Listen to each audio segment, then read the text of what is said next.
Question? No, I was just gonna Go say, ahead. I saw northern flicker, Oak Park. Yeah, let's back up to the eBird, to sightings. Before I get to talking about how we record sightings, has anybody seen any interesting birds lately? Flicker? Yeah, there's a flicker. Nice. Yeah, it was. Till some frisbee guys chased me. Anybody else see anything around interesting lately? The grackles are back. Early spring migrants are trickling in. Just while I was fixing supper, right in front of, I have a suet feeder right in front of my kitchen window, and we have a pair of prairie woodpeckers, and the female was there. Just Nice. Oh, wow. fixing supper, just not exciting, but it's just fun that they have decided to stay in our household here. They don't come in as much as the downies. I see. Yeah, the grackles are back. Fish crows are back too. I had a purple martin show up here almost 2 weeks ago, I think it was. He's probably been struggling the last couple of days. Yeah, it's not a fun day. I haven't seen him, but hopefully he survived. So part of what we'll talk about with eBird stuff is actually how to find when to expect to see certain migratory birds appear, and how you can get ready for what might be around in your area. So here's my title: Getting the Most Out of eBird Before It Gets the Most Out of You. Because eBird is a citizen science project, a massive citizen science project with the idea of involving people in science and education. And so it is producing also massive amounts of data that scientists can use from all of our records that we put on there. So by the way, how many of y'all use eBird? Okay, seeing about a third, half of you. How many of you use it every week? Depends on how much I go birding, but at least once a week, if not 5 times or 10 times.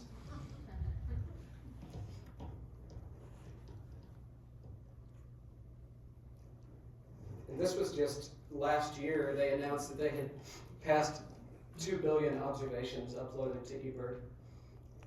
And this is not going to be a history of eBird talk, more about how do you use it and where to find things on there that are interesting. But as I understand it, it began in the 2000s. In my history of eBird, I knew it was around back then, but I was in the middle of doing work in graduate school and I wasn't making large numbers of bird lists. I did keep some on paper back then. And then in the mid 2010s, around 2015, I think, was the first time I made an eBird list in recent history. It kind of took off from there, but everybody else has been doing the same thing apparently.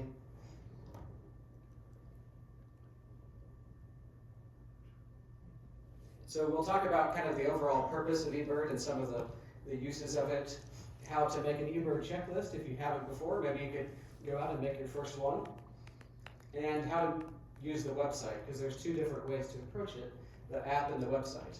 And then some important parts of the website to be aware of that you can find interesting information on, how to explore that information.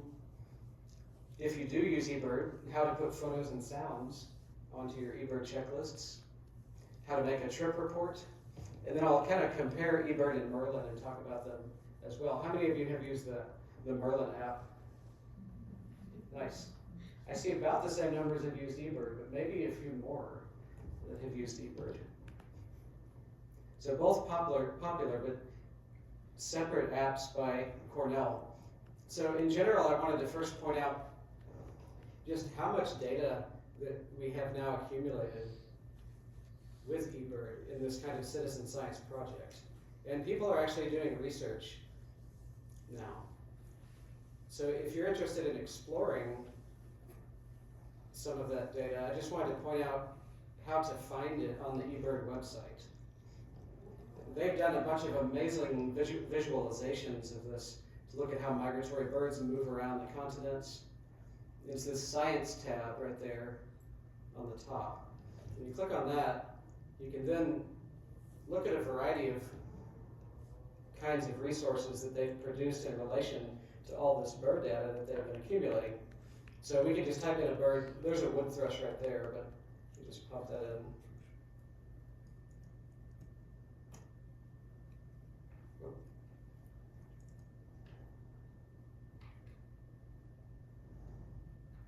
So first of all, it gives abundance maps for the breeding season, migratory and non-breeding season. You can zoom way in on this and look at the areas they've been seen in Kansas. Still showing your slide. Oh, hold on, I see.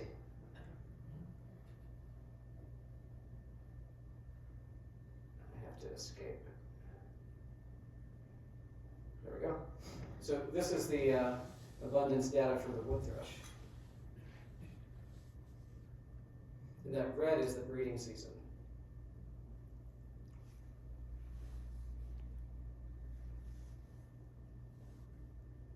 If you click on this weekly tab, it actually shows, you can hit the play button and it shows the sightings of them from the model. Now these are not exactly just the sightings. What this is a model of their distribution based off sightings and habitat type that we know that they use. And so they're filling in the gaps in some places. And if we play this, we can see them appear. There's a timeline. It's going pretty fast there. You know, that's already fall migration, winter, they disappear to the tropics, and we're coming back around to right now. If we stop that in April, you can see them starting to appear, and if you kind of step through it, you can really see this is a species of the eastern woodlands, and primarily it comes into Kansas only on the eastern side.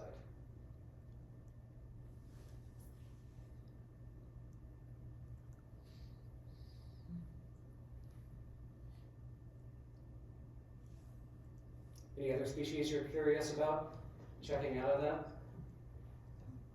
Species that comes to mind? Should they be back yet? Are they here yet? Mississippi kite? Mississippi kite. Let's see what they're doing, or what they should be doing. Birds sometimes do things because they can fly. We don't expect. But. So, according to this, non-breeding season, they're way down here in South America. Looks like Paraguay. And then pre-breeding migratory season, so March 1st through May 24th, it says that green area. So let's see when they should appear. Go weekly.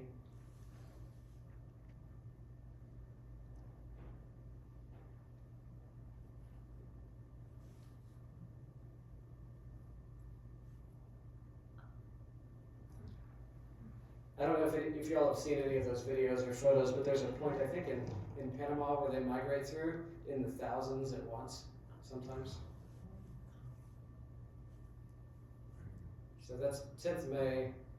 So it looks like before May, you're really not going to be seeing that many of them, maybe by end of April.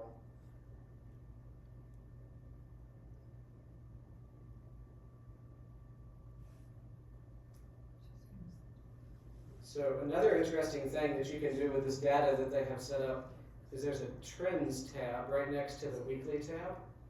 If you click on that, it shows the population trends based off of, now we haven't been able to do this with eBird going that far back, but from the last 10 years roughly, 2012 to 2022. So those blue circles means that it's been increasing in population according to eBird data in those areas, and there's a few places where it's been declining.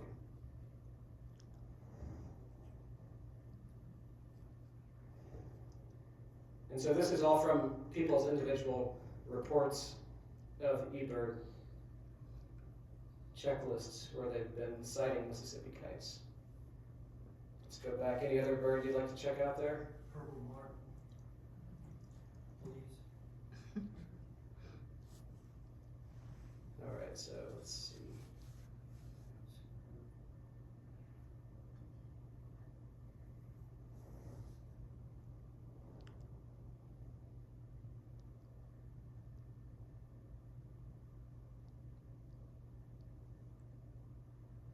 So there are some in Kansas probably by mid-March, but it's not showing up yet. But then March 22nd historically definitely shows up.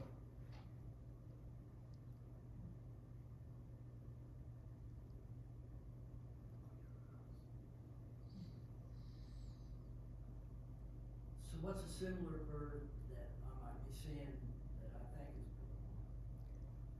is like prior to mid-March. Yeah, like right now.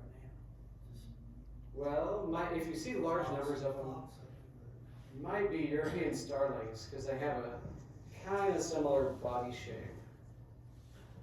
They don't have pointed wings. Yeah. They do. Mhm.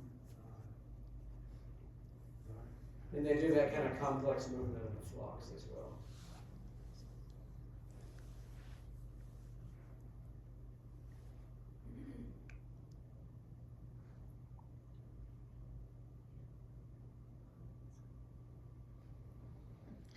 They leave Houston very So as you can fast. see, there's a lot of information on there simply from these millions and millions of eBird checklists that people have been uploading. And I won't go through the list of these, but apparently they have found, researchers have actually done 1,180 publications based on eBird data. And they have a list of them on here. So this is just from 2024. It looked like about 100 that I found that were on that list. One of the other sides of it that I think is interesting is all the photos people put up there with them. So people have done work like that. One really interesting one that I found recently is how they've found similarity between not the closest relative woodpeckers around the world and different woodpeckers. One woodpecker seems to be looking similar to one who's not the closest relative of it, suggesting that they may be mimicking a woodpecker to do something with dominance relationships. So the downy woodpecker is not the closest relative of the hairy. It's more closely related to the lyreback and the Nuttall's woodpeckers. It doesn't look like it, it looks exactly like a hairy. But they looked around the world from photos that people had, and they looked at the range maps to kind of try to answer that question. So there's all kinds of things out there. So that's what they're getting out of it. So what are we getting out of it? I think one of the interesting things about nature is how variable it is from year to year. So this is out at Cheney Reservoir when it's frozen. The bald eagles will sit on there and go after ducks and geese and maybe eat fish that are trapped in the ice. And there's lots of gulls out there at that time and birds moving back and forth constantly. You can only see very few of them. And this gull right here, I don't know if anybody knows what that is or not. I'm going to guess it's a American herring gull. Those kind of things, by putting our data down in a place that we can go back to and look at, and other people can go back to and look at, we can start to see patterns in this enormous amount of variability and seeming chaos that's out there. And if you've ever tried to study the different ages of gulls, like the American herring gull, you might find that they're kind of variable too. But you can look at pictures of them at different stages of their life and try to understand what they're looking like. So first of all, if you've never made an eBird checklist, I wanted to show you a couple of different ways to do it. If you download the app, you can make an eBird checklist directly through the app. So here's that. And then I should also point out that eBird and Merlin are completely different programs and apps. So eBird is for tracking bird lists and sightings. Merlin, which I'm not going to go into in detail, but I will have to mention a few times, is a sound ID app. So a bird sings, it can ID it for you. It'll give you a list of these birds that you're actually hearing singing. It's really amazing what Merlin can do. But these are linked in some interesting ways, which I'll mention to you, although they're not the same at all.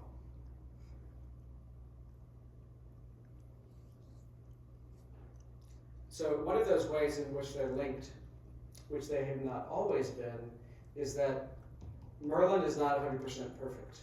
So here's some birds it was hearing.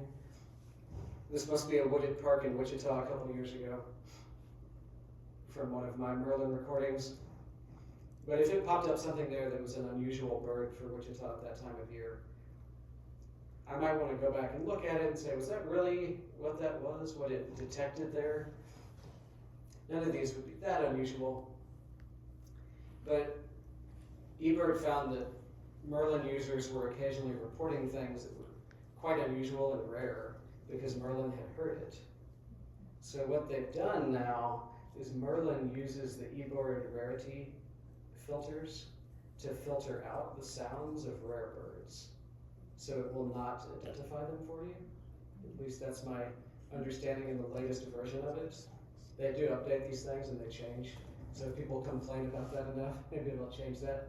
But for me, that means if I hear a really rare bird and I want to try to confirm, it won't say anything. It's just no.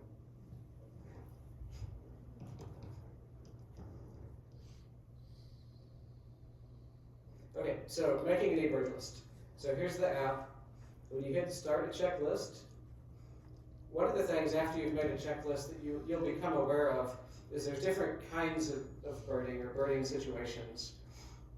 And this helps the scientific side of it keep track of what you were doing while you were birding and how detailed were your observations. So you might just be out going for a walk or driving somewhere and you see a bird. Probably not this one unless you were intentionally looking for it. That's a king rail. But if you were just kind of going out looking for some food and you saw a fish crow fly over, you might call that an incidental checklist.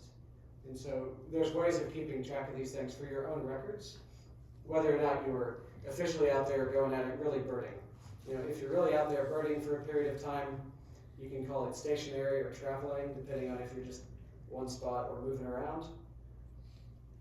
If you go out there for quite a while and you're birding seriously, but you don't really keep track of everything that you're putting on there, that's fine. You can just call that an incomplete checklist. And there's a way to kind of tag that and manage that in the data. Because we want to try to not necessarily follow all the rules all the time of it, because it can, unless you're a person who likes to do that detail-oriented, it can maybe take some of the fun out of it, that you have to identify everything and count everything. So you can just get started by putting some stuff down, call that an incomplete checklist. You know you didn't record everything you saw or heard. There's also this idea of historical checklists. That would be for when you don't actually remember how long you were birding for or when you started. Sometime back in the past perhaps, or recently, you know the date, but you don't know exactly when you started and how long you spent, or the distance traveled. If you don't know one of those three things, they want you to call it a historical checklist. And so that's still valuable data in some ways, but we don't have a lot of the details we need to analyze it as much as if we have the start time and how long someone were birding for. So most of my checklist ends up being traveling. I do a lot of incidentals as well, and some historicals. I'll talk about that. One thing that's a little confusing to me is if I'm out jogging, should I call it an incidental or traveling checklist? Because I try to identify every bird and mark it with the app as I'm jogging. I don't have my binoculars though, so I should probably call it incidental. And some people will say that you should not do an incidental check, that you should not do a traveling checklist for driving lists because you're missing a lot of birds while you're driving. Even if you're obviously not when you're on the highway playing with your phone, but out there at the wildlife refuge at Quivira, you're going along at 25 miles an hour. But many of us do that. So kind of the best way of doing it would probably be doing traveling checklists for when you're walking. But practically, that's not really going to work because in Kansas, there's sometimes a lot of driving between little spots and there's no birds, and then you'll see some more. They have made it much easier with tracking distance. They used to have this graphic up on the website explaining that you should subtract the distance that you doubled back on. So you start there at the right, you go out and you do a little loop, and that distance out to the loop that you should subtract. So that's what people were told to do. They've now made the app so it automatically takes that away. Like it automatically corrects for that, which is nice. So you don't have to think about it. If you're very detail oriented though, you might get concerned, is it doing it right? I'll leave that up to you. Because you could track independently or not. So as far as where you're birding, does that matter? How long should a checklist be, for example? They kind of want them to be shorter, like a mile that you've covered is better than 5 miles. But ideally they say less than 8 kilometers and shorter than 3 hours. Part of the reason for that is they want to try to tie bird location and bird abundance to habitat and what exactly is there, like where were you seeing it and what were you seeing. And so they actually care much more about that at the bottom of the blue text I put on there. If you change to a different habitat, that you make a new checklist. I don't always do that. This is what they would like from their data side of it.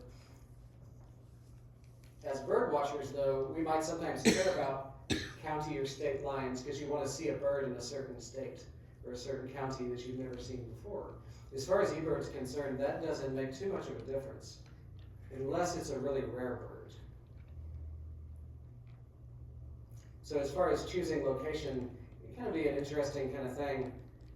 What you'll find when the eBird app asks you to pick your location, you can pick a designated hotspot, which are spots that have been designated there. So this is an area on the southwest side of Cheney Reservoir where I bird a lot, and there's the areas where I was moving around.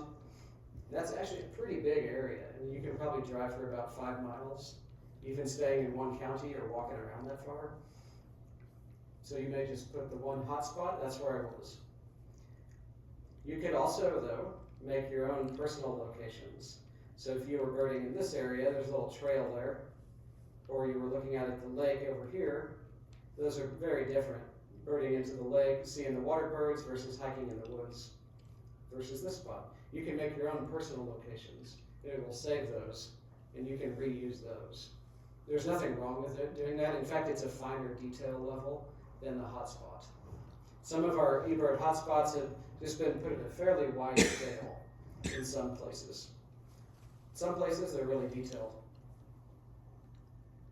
So here's the thing about that, exactly where it is in the county lines. If you may or may not know, in the middle of Cheney Reservoir, there's a interesting area where 3 counties come together, Reno and Kingman and Sedgwick right there. A couple years ago, there was a yellow-billed loon swimming around there going back and forth between the counties. So some of us would try to see it in Sedgwick and Reno County. And where exactly was it? Can you triangulate it? But as far as eBird itself concerned, that they wouldn't necessarily care. What they say is that you should actually enter your location as where you're birding from. I think the exception to that would be if it's a very rare bird. Then you would want to know where was it exactly. But typically, you don't need to worry about that kind of thing unless you're into listing exactly what birds you've seen in each area. I think I did see that one in 2 counties. And here's how those different hotspots or personal spots show up on eBird. So that big one down here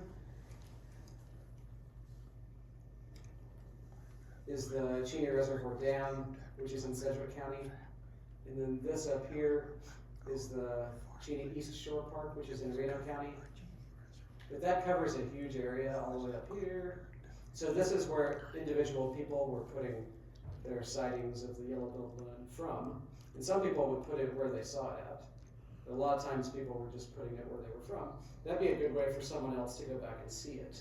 So if you do happen to see a rare bird, it can be good to not use the hotspot and tell someone exactly where you were when you saw it. That way they know to go to that area, to use that personal location. Okay, so just wanted to point out kind of what it looks like when you're making a checklist on the app. Here's one I did out in Cheney a couple weeks ago. So it tracks the time from when you started. And there's no location selected here yet, it's just the GPS coordinates. And it tracks your distance as you're going along. And so you can actually tap on each of these. So if I see another bufflehead, I can click on that and it'll say that I've seen 4 buffleheads. Each time I click it, it increases the number. If you suddenly see a lot of something, and you can count them, or try to, I'll talk about that, you can add whatever number that is as well. You don't have to click them each as you're going through. So I took screenshots of my checklist as I was going along, showing, adding different birds on here. So what about that number of 500 redheads? So these are these ducks. Is that precise? No, I did not count every single one of them. And I don't know if my method was this precise. But And I put some links in here. So eBird does have web pages in there where it gives you ideas for how to estimate large numbers of birds if you care to. But the thing I'll go ahead and say about this is don't let that stop you from trying to estimate them. Because if you think there's 500 out there, just say 500. Because some people will just avoid doing it, therefore, because it is kind of difficult. Or if you think there's 1,000, just put 1,000. Because they actually can't tell that much a difference in the data from 400 to 500 to 350. But if there's 10 versus 50 versus 100, that actually matters quite a bit. And that's fairly easy to estimate without thinking you're missing 100 or 10 of them somewhere. But here's one idea of how you could do it if you wanted to go about that. Try to count all the ducks in one section. And some people get really into this. I tend not to when the groups are that big, and I just do a fairly rough estimate. And then you could multiply that number in the one section by the number of sections. But if you want to get really into it, you'd have to notice that as they get far away from you, those visual sections contain more birds. So they have that all on there if you're interested in reading about the best way to do it. But again, don't be too concerned about getting it wrong, because the order of magnitude differences between like 10 birds or 100 birds or 500 birds actually matters quite a bit. And that is good data. Because one of the ways around that, you can actually just enter an X on the checklist, which just means they were there. And that's fine. So eBird doesn't encourage people to do that because there's no data there. But if you just want to put an X, just put an X. It just lets you go on about your day and not have to count 1,000 redheads.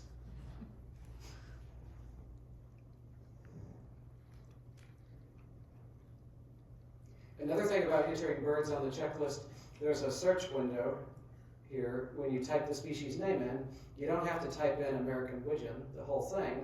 You can type in a couple letter code for that. So for American widgeon, its code would be AMWI. So these two names in the bird name, like common tern, there's like a quick way to abbreviate it, and eBird recognizes those when you're typing them in. Usually it'll get it after the first three letters. So for gadwall, you can put GAD, it'll pull it right up. So that makes it quite a bit faster when you're typing them into that search window right there.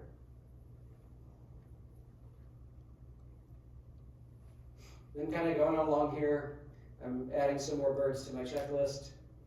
I've gone a little over 3.5 miles, 20 minutes. And at a certain point, I see the exciting or dreaded yellow dot and red dot. So what do these mean?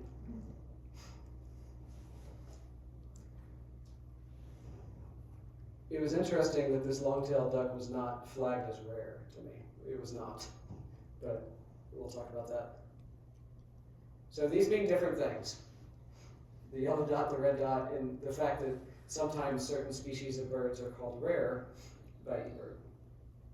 So I went to their webpage to figure this out exactly.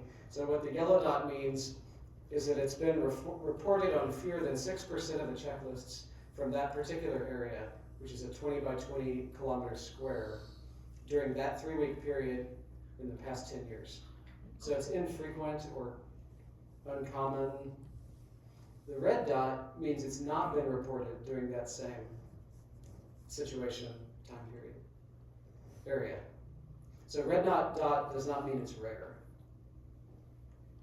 In other words, you could, if nobody's ever birded in your area and just nobody happened to report an American crow at that time of the year, at that area, it could show a red dot on an American crow. But usually rare birds do show a red dot because they're not reported that often. So that's a separate situation than this. I did this just to show what it would look like. I was birding at Twin Lakes, and I took that off my checklist. I did not erroneously report it, but I just wanted to show that although it called it fine at Cheney, it didn't say it was rare. At Twin Lakes, it was rare the other day. And so if you see that pop up, it'll say, please add comments. And it wants you to give a physical description of the bird that you saw. This part where it says, please add comments, wants you to put a little bit more than just, it was hanging out, having fun, diving in the depths with its partner there. So kind of describe the color patterns. It's kind of a blurry picture here. I think I could see better with my own eyes at that time, that you can kind of say a white head with a dark patch on its cheek. That's all they're really looking for, some brief description of each of the parts. We'll talk about uploading photos. And sometimes people get the idea that a rare bird will not be confirmed as being really seen unless you have a photo. And that, I think, is not the best way to think about it, because a good physical description is just as good as a good photo. Sometimes a photo is actually more confusing if it's not a good photo.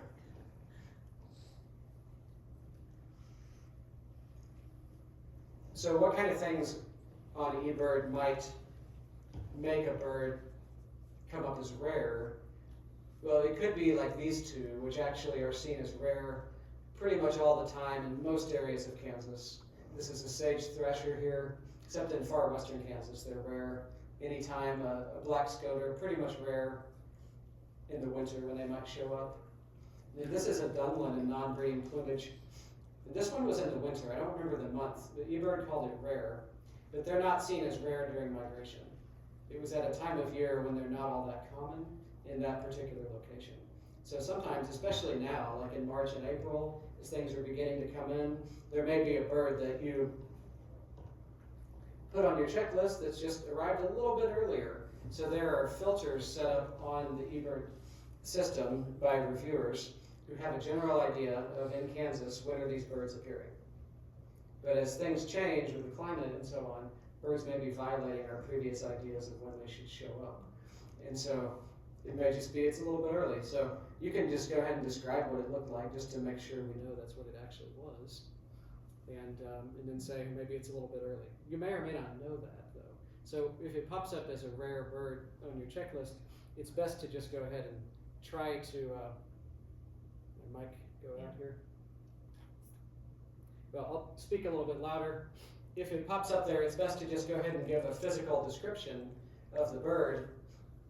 It could be rare for a variety of reasons at that time and in that place.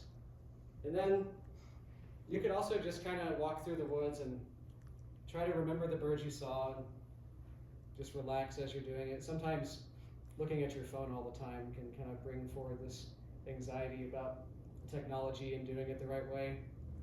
You can go back later and upload them on the website or the app.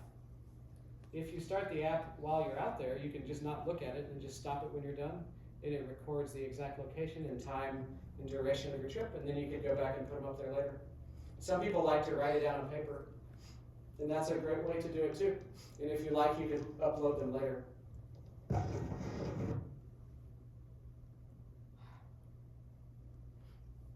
Does anybody know where this trail is?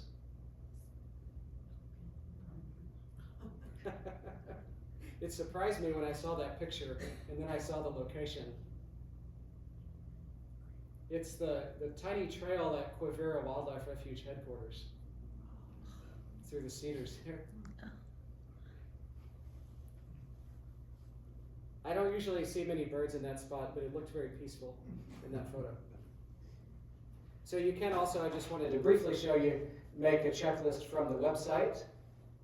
So from the main eBird website, if you hit submit right there, it'll take you to a page like this. It's a little more involved. You have to come in and out of the microphone here. You have to select your location, but that works pretty well also if you don't want to carry the phone around with you to do that and be entering observations all the time. So these are some of my bird records from the mid-90s that while I was in high school and a little before that, I was recording every bird I saw every day.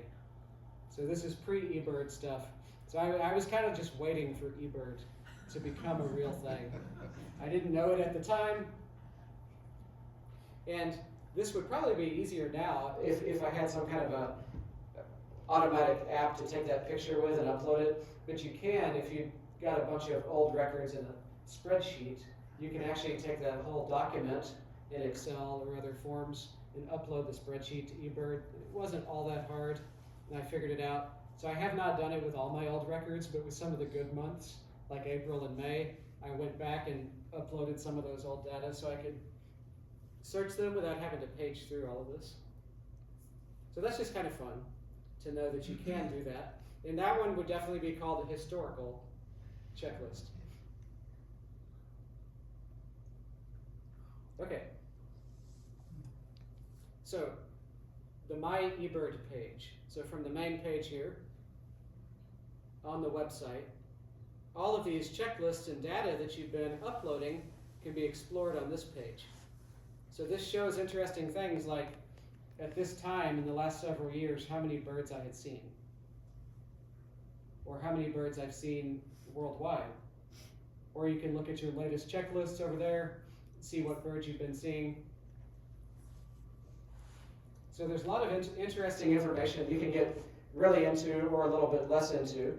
And one of them that I wanted to point out that you can access from here is if you go to where it says My Profile, it puts up a map of the number of species you've seen in different states or different counties. Some people have developed applications for even more fancier mapping from the eBird data than this, but this is just generated by eBird. And this has been the impetus for many people to then go around and try to fill in the little holes on the map and see where you might need to see birds that you haven't seen yet. That's interesting from the point of view of bird watching, but also from the point of view of science, that there may be counties on your map that also are on somebody else's map that not many people go to.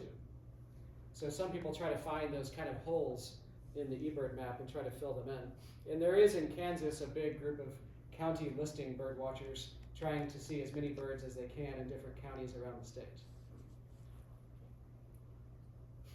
And you don't have to leave Kansas to do that. But it's surprising how much diversity we have across this gradient from the east to the west.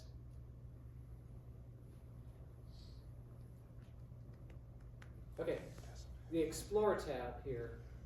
So if you click on that, that's the window into a lot of stuff in eBird. So you can explore a particular species you want to find out more about, a particular area, a particular hotspot. So let's look at a particular species first. So an early migratory bird in Kansas that might be arriving later this month, can't quite remember when they arrive, but we can check that out, is the blue-gray gnatcatcher. So it has a little bit of information about them here. Let's take this guy off.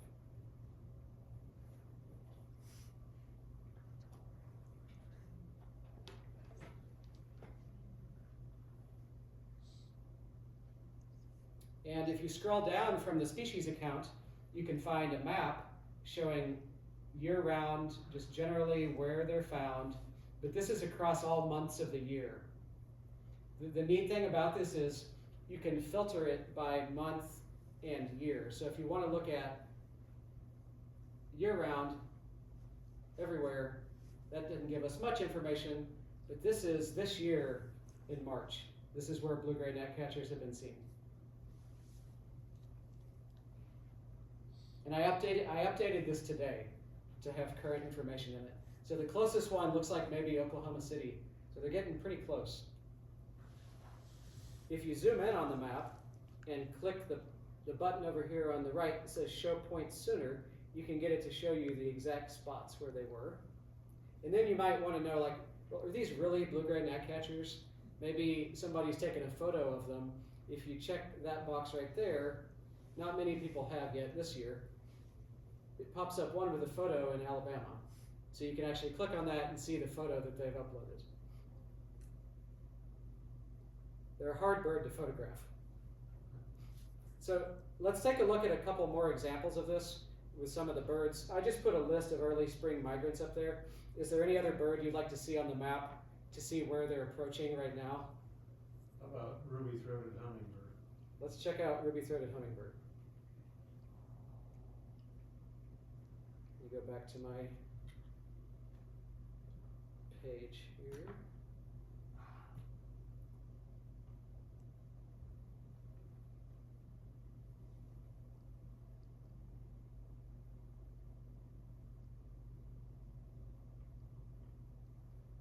I have to remember I'm just looking at photos of the website, not the real one. So if you go down here to where it says Species Maps, that may be the quickest way to do it.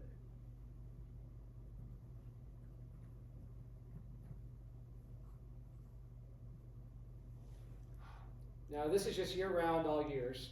But then if we go here, we can change that to March and current year.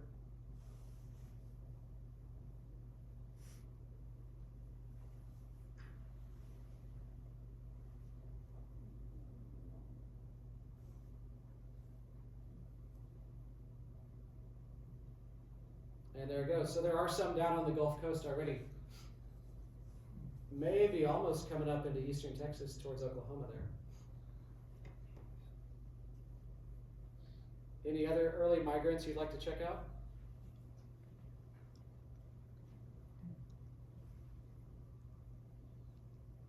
Go back to my list up here.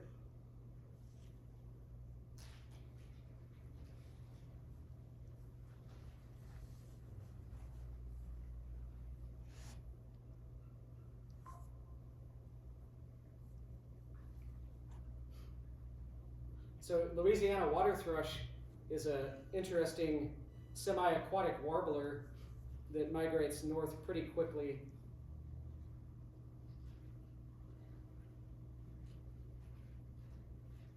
Let's check and see where the water thrushes are.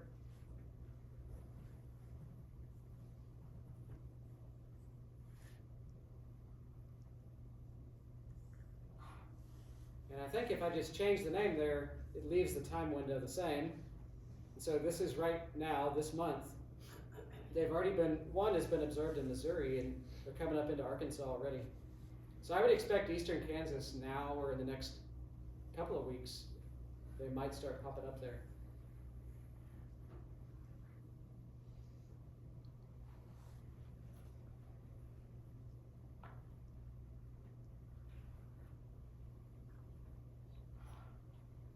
So another interesting thing that you can do from the Explore page is look at photos of a species. So this is a Pacific loon, a bird that I did not see until I think like 2020 in Oklahoma. There's a lake where they winter there every winter in Oklahoma. It's a western bird, or more northern, so it's a little bit difficult to see in Kansas. And I just wondered, like, what are they going to look like? How am I going to tell it from a common loon if I see a Pacific loon? So I would go on there and look at different pictures of them. And you can just scroll through all these pictures and see them in their different moods and modes of dishevelment, depending on whether they just dove or came out or they were fighting. Which lake? This was Lake Tenkiller. Oh, Tenkiller, that's Yep. what I was thinking. So Tenkiller, for some reason, has often over 100 at least common loons in the winter, and it'll have these mixed in there, a couple. So I saw that they were being reported down there, and I was like, oh, I'll show you about that here in a second. How can you find out if there's a bird you're interested in being reported somewhere? You can also do the same thing with audio recordings of birds. So you could look up a particular species and then look at all the sounds that have been posted there. Or say you hear a bird, you want to find out what it is, go check the different sounds that are on there, because they don't always sound exactly like the one that plays in the field guide. Or maybe you find a really weird looking bird and you don't even report it until the next day. Can you do a loon? I can't do a loon, and you want to go looking at some kind of a crazy bird like this on here to see, like, are you losing your mind, or did you really find one in central Kansas? You could look at it, you know, even if it's from Mexico or the tropics. So that's the interesting thing. You know, the birds in your field guide are just a well-drawn, distinctive picture, but these animals change throughout the seasons and geographically, and there's some we don't really even look at all that much. There's a group of birds called the Echidnax flycatchers that I'm personally really into trying to identify, and they're very challenging.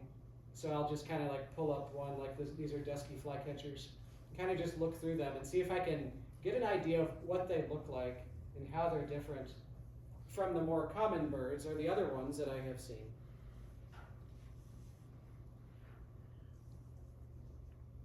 So hotspots.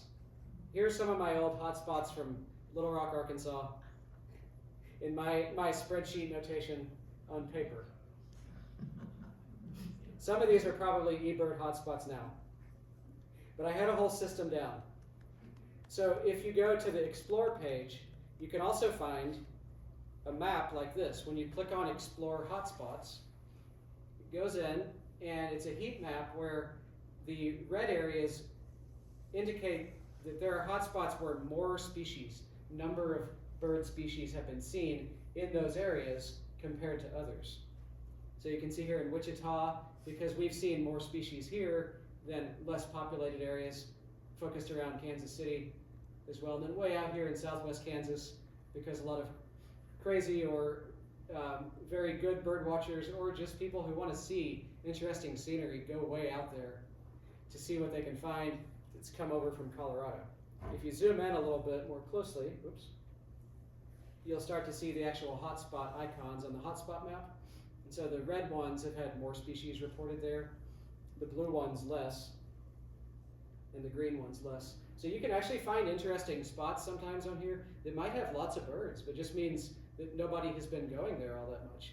Certain areas, it kind of has a snowball effect, where a lot of people go there, so they see a lot of things. This is well known in bird watching. I think this is where we are right here, probably. Chisholm Creek Park and Great Plains Nature Center. You can also go to the page for that specific hotspot and explore interesting things about it. So let's click on that here for a second.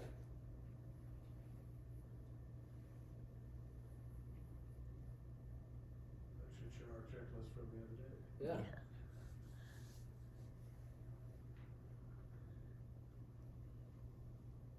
So this might be a new thing they've recently been doing, but it has a list of iconic birds.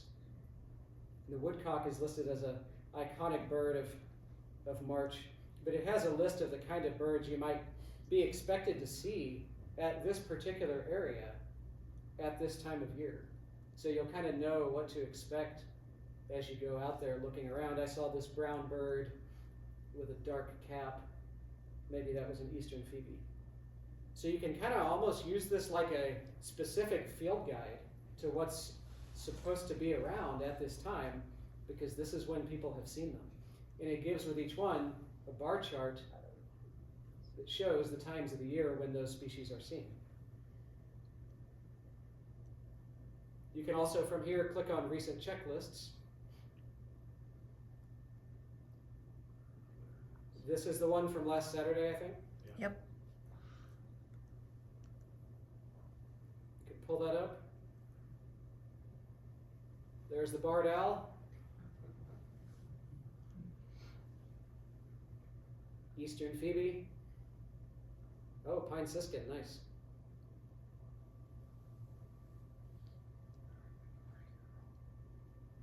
Some of these sparrows that won't be around in a couple of months as they head back north.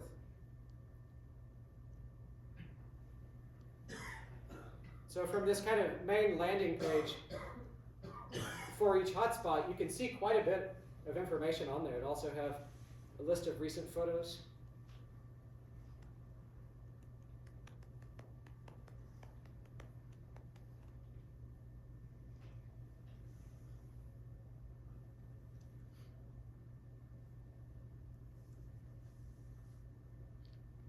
And then a little bit more on those bar charts, just kind of exploring the timing of bird migration.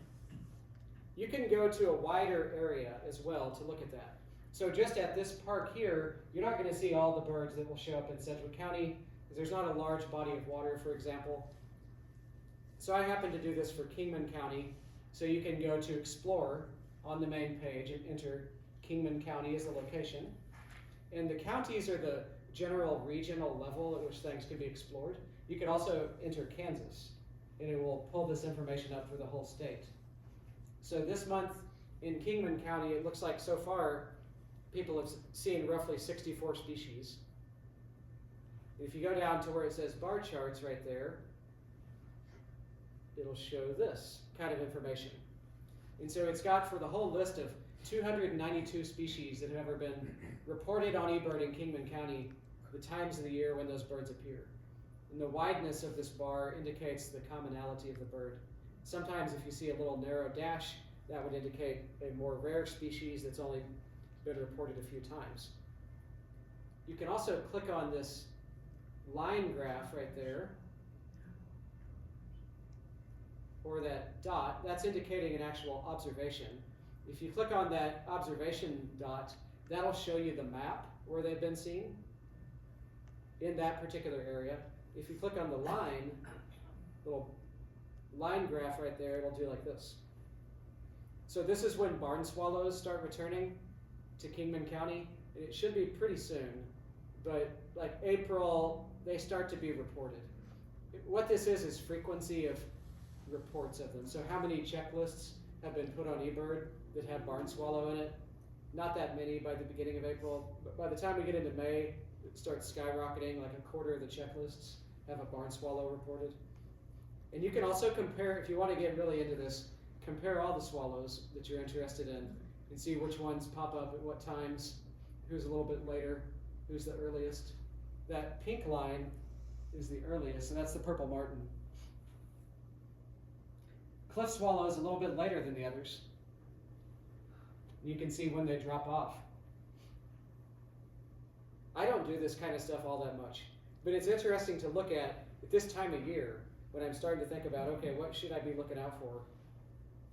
Or this question. I was thinking about this one. I just heard what sounded like a Mississippi kite on a cold late March day. Should they be back yet? Well, it looks like no. Does anybody know what that might be if you hear a Mississippi kite, but it's not one? Starling. European starling are incredible mimics of things. And they do mimic Mississippi kites a lot for some reason. Or if you're interested in trying to find the rare swallow-tailed kite, I ought to put a picture of that up there, but incredible black and white bird with a long forked tail, bigger kite than the Mississippi. They pretty much only show up in August and September, and they're pretty rare. Compare the frequency of checklists. Mississippi kite, like 35–45% of people are reporting them. This is less than 1% in particular times of the year. So quite rare bird, and some of those might have been the same one. A bunch of people went to see it. Is that still in Kingman? Good question. I expanded this to the whole state. I was first doing Kingman and I realized, well, they're not ever seen there, or maybe very rarely. So I expanded to the whole state.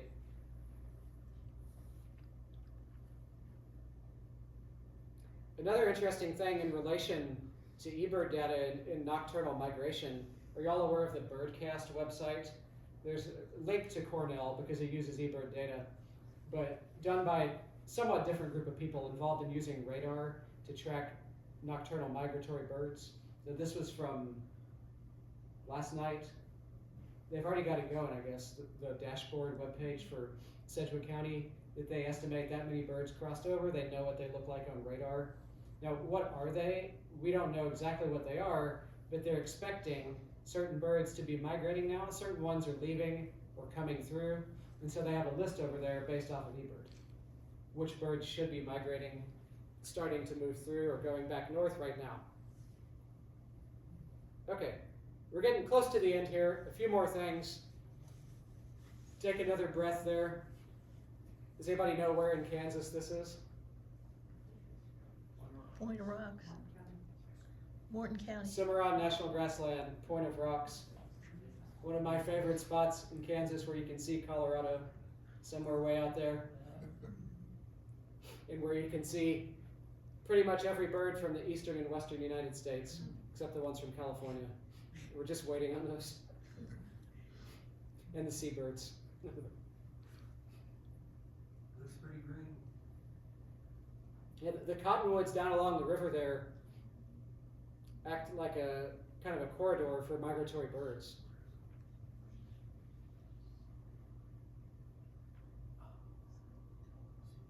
There's also some really interesting birds.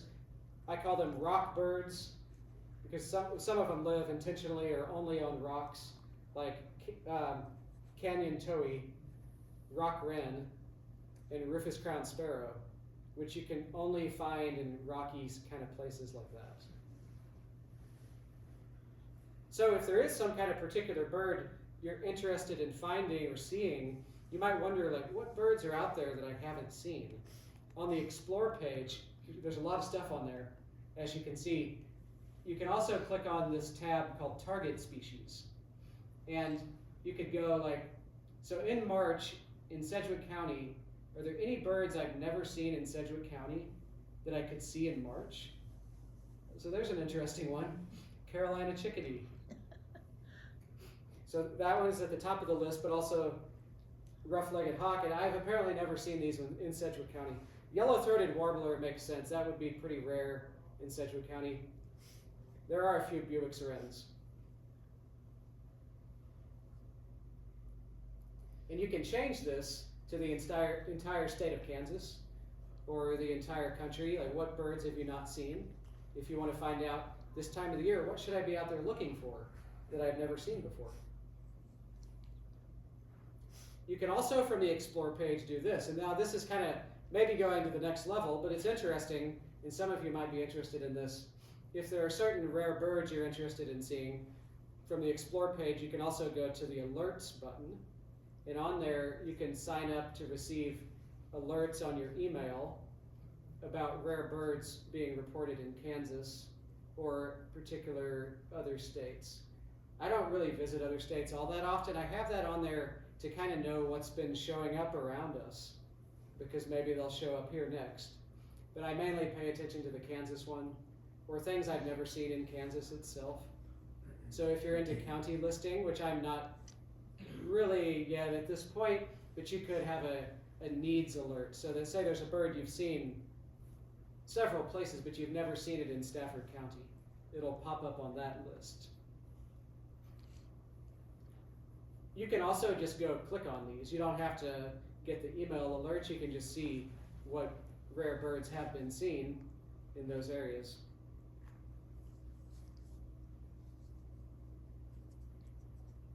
So here's a checklist I made from Cheney Reservoir back in February, I think. I just wanted to show how you can put photos on your checklist. So I was showing you how to make an eBird checklist on the app earlier. And interestingly enough, or maybe frustratingly, you can't upload a photo onto the app directly. Now, most people might not be able to do that unless your camera uploads the photo right to your phone, but you have to go to the website to do this. You can't do it from the app. The same with bird sounds. So if you have your checklist on the website, from the My eBird page, you can find your recent checklists, and then click on the recent checklist, and there's a tab that says Add Media, and it brings you to this page where you can go through and add a picture. You can add sounds at the same time. You can also update the details and add more details about different species you saw. And now they have actually incorporated Merlin into the photo part of this in an interesting way recently in the last year or so. So Merlin does not only ID sounds, it can also do picture ID. And sometimes somebody will upload the wrong bird picture. Like here, I saw some common golden eyes and accidentally uploaded this photo of these 4 swans. And Merlin popped up and suggested that's a tundra swan rather than a common golden eye. And I think those actually were tundra swans. From here, it's hard to tell if they're trumpeter or tundra, but it said tundra. So you might want to check, try to confirm, does that really look like a tundra swan to you? Merlin's not always correct. But in this case, I knew it wasn't a common goldeneye, so I took it off. Maybe I just made a mistake for that one. And you might put bird photos up there just to kind of enrich your checklist and make it look more interesting to you. Whether or not they were a rare bird, these are not rare there, but they're not often seen. And I've only seen that guy there about Roadrunner at Cheney about 3 times. I think this was my 2nd or 3rd time seeing it, so I wanted to put a photo there to remind myself. If you go early in the morning, maybe you get to see it. I don't often do that. What's that? See a coyote first. Yeah. It's following right behind there. So you might just want to do that. But sometimes also, you might see a rare bird or an unusual bird, and it asks you, eBird does, to put up a photo. And a bad photo is better than no photo at all. So at least you can tell this is a thrush of some kind. And then maybe the description going along with that will help people identify it if you were incorrect. And don't be afraid of making mistakes on that kind of thing. It's better to put something up and make a mistake about it than just to kind of be totally uncertain and not ask anybody. You know, you can put that, I think this is a thrush, I think it's a wood thrush. It turned out that I think, although there was a little bit of doubt in my mind, that that's a veery. This is a different picture of a veery. And sometimes photos, especially in the shade, it's hard to tell. Like, is it rusty or is it dusty brown? Does it have too many spots on its chest? And I decided that this one was a veery, so I uploaded it as such. And y'all are probably aware, if you've uploaded some eBird pictures of rare birds, that if you do that, or if you don't do that, you just put a description, you might be contacted by an eBird reviewer who might say, well, that looks more like a gray cheek thrush to me. Do you have any more pictures or a better description? And so with rare birds, there is a reviewer who goes through and looks at those and confirms them. If it's obvious, they're just like, check, check. If it's not obvious, they may send you a message and ask for further details about it. And sometimes you just have to be like, I can't provide all those details. There was a blue-winged warbler I saw in western Arizona like 25 years ago, and I just thought, I'm going to upload this as a historical. And then the eBird reviewer contacted me, and I said, well, I can provide a tiny few more words about it, but that's all. I don't want to make anything up, look at the field guide and try to describe what I think I saw if I didn't actually remember it. Now that is why photos are good. But I would also recommend just looking at the bird first before you try to take a photo, because sometimes it's gone just like that. If it is something you think is unusual. And after you've written down a couple field marks, then go for the photo. Depends on how fast you are with your camera, perhaps. I also wanted to point out, nowadays you're allowed to put habitat pictures up there. So eBird has kind of expanded what can be posted. And that's interesting because it gives you an idea of what does the place look like. So where am I going? These were all pictures uploaded in Kansas. I recognize that one, I think. And non-bird animal species, like reptiles and mammals, there's a spot for that. So they're almost making it a little more like a naturalist in that way. I think people just kind of wanted to do that to enrich the idea of what they're seeing. That it's not only always about birds, but you're going to see flowers, you're going to see turtles and mammals as well. So there's a spot when you add media to add those specific categories of things.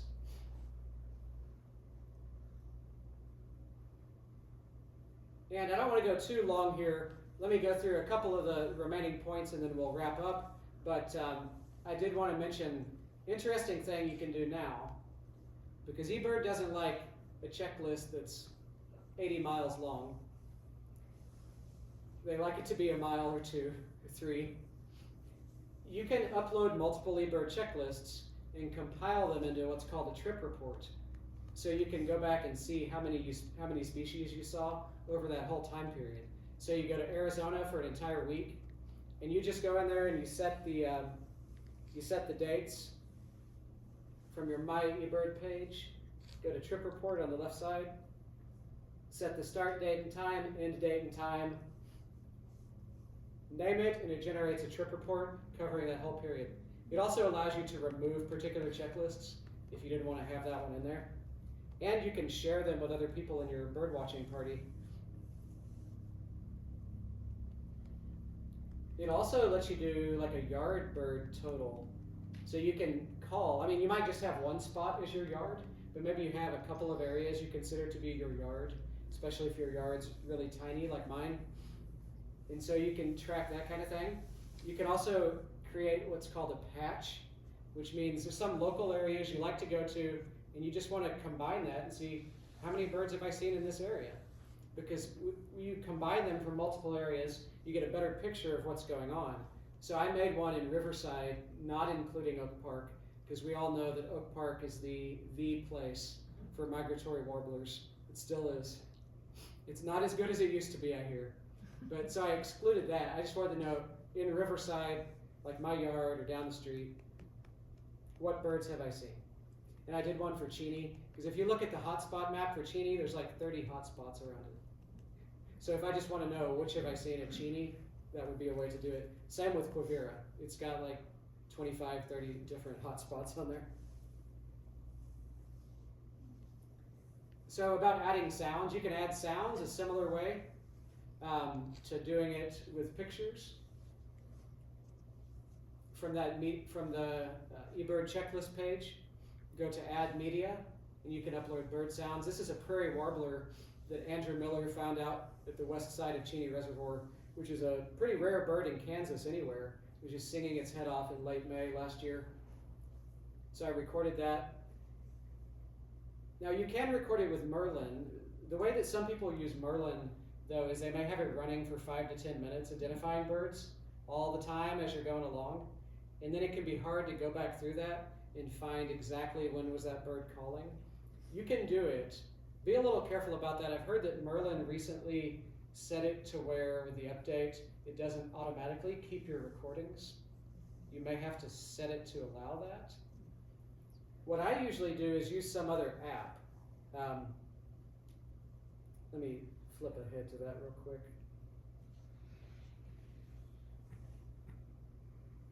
So the one that I use, I did have to purchase it on my phone, but it's called Song Meter Touch. There's some free ones, audio editors like Audacity, or you could just use the voice recorder on your phone. And even without a microphone attached, our cell phones are pretty good recorders of sounds. So this was a chickadee that I recorded in my neighborhood. The thing I like about this one is that it shows you a spectrogram or a visual readout of the sound frequency over time as you're hearing it. And then when you hear the bird sing, you see it, you can hit the button, and it goes back a couple seconds as it was buffering as it was going, and it captures it. So you don't have to record 10 minutes waiting for it to sing. When you hear it, you hit the button, and then it captures it, and then you stop. And then I've got just like a 10-second recording of exactly what I want to upload.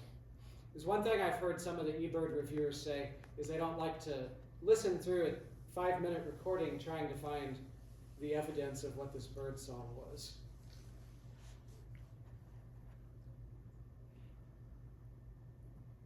Interesting thing about the chickadees in Kansas. Some of you have heard me talk about this before, personally and in here, but we have 2 chickadees that may or may not be in Wichita, the black-capped and Carolina chickadee. And they have a hybrid zone where they are hybridizing right across the middle of the country. You can see they're very similar looking. Check your field guide for how to tell them apart visually. If you take a good photo, you can tell. But down at Chaplain Nature Center, we have Carolina chickadees. In Wichita, pretty much entirely, we have black-capped. That's the line. It does some weird things in the Appalachians. You can kind of tell them apart by their sound. Here's the eBird records of them. Then it gets kind of messy when you zoom in. But this is black-capped chickadees. It's worth knowing when you look at these maps of sightings, the red dots mean recent sightings. So I believe that's in the past month. The blue dots are all time. So black-capped chickadees are very common around here. But there are a bunch of reports going way down here, and I would be kind of suspicious of these way down here. And then when you look at Carolina, it's the opposite. They're more a southern species. I suspect these are Carolina down here, but I start getting suspicious of all this up here. I don't think there are Carolina chickadees up here, but nobody posts pictures of them or records sounds of them, myself included, unfortunately. So I'd like to do more of that. But I think even sometimes of common birds like this, if we start posting recordings or pictures of them on eBird, it can help answer simple questions like that. Because it is thought that the Carolina chickadee is advancing northward with climate change. That they found evidence of that happening in Pennsylvania, where they've been studied in detail. Will we know when they arrive full on? Do you know the difference between their sounds? So this is the song of a black-capped. Hold on. may not play my microphone. Give me 1 second. I brought an alternative method.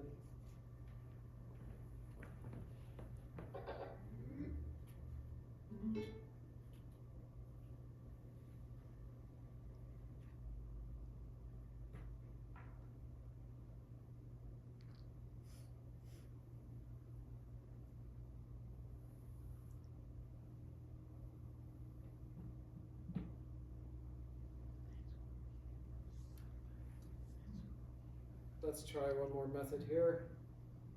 But if you recognize the song of the black-capped chickadee, it kind of sounds like it's saying Phoebe. It sounds like what a Phoebe should sound like, but it's a pure tone. So here's the black-capped chickadee.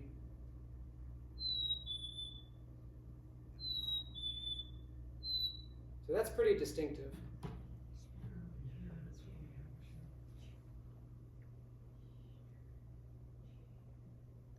And here's the Carolina chickadee. See, it has a 4-note song. Some people describe that as like Phoebe, Phoebe, instead of Phoebe.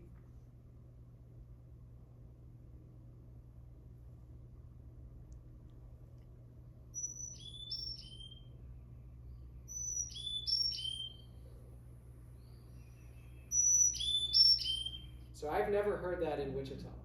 But there are a fair number of reports of Carolina chickadees in Wichita. So if you hear one, please record it and upload it to eBird so we can try to see what they're doing. The confusing thing is sometimes black-capped chickadees may do a 3-note song. Or maybe those are a hybrid chickadee. They may also be a black-capped who learned a Carolina bit, because bird songs are learned. But if we don't try, we won't be able to figure out what's going on. There are visual differences, so photos matter too.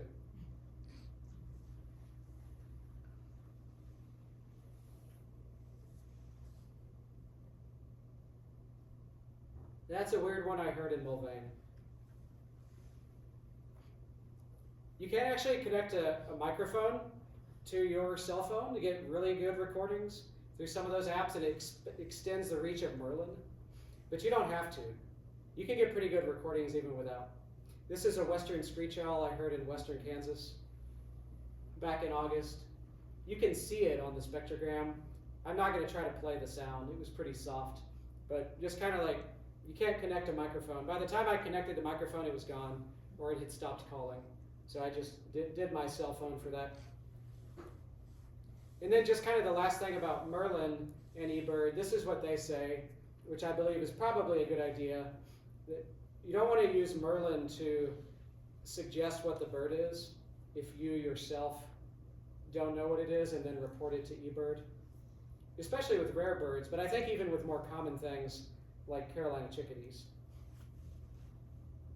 But if you think you hear it, well, then go listen to what it sounds like. This was western Kansas. A lot of these would be rare here. Well, 2 of them. Go listen to see what it sounds like. Does it really sound like that? And hopefully you can see it too. Does it look like that? A couple of last points here. There are some species you cannot find their exact locations on eBird from reports, ones that are designated as sensitive. So the lesser prairie chicken, you can see generally where they are in Kansas. Here's Wichita. This is a bit 2 hours west of us, but it doesn't give exact locations. So somebody might report them, but it won't show up the dot on the map because they are a species that's threatened or endangered depending on who you talk to. And these are some of the ones I know in Kansas are that way. The black rail, the long-eared owl, for different reasons. Gyrfalcon, they don't automatically show up on the map. But if you see any bird like that, it might be rare, or you just don't want people disturbing it, you can hide your checklist. There's different ways to set the privacy settings. So it doesn't all have to be public, although that's one of the general things we do with it.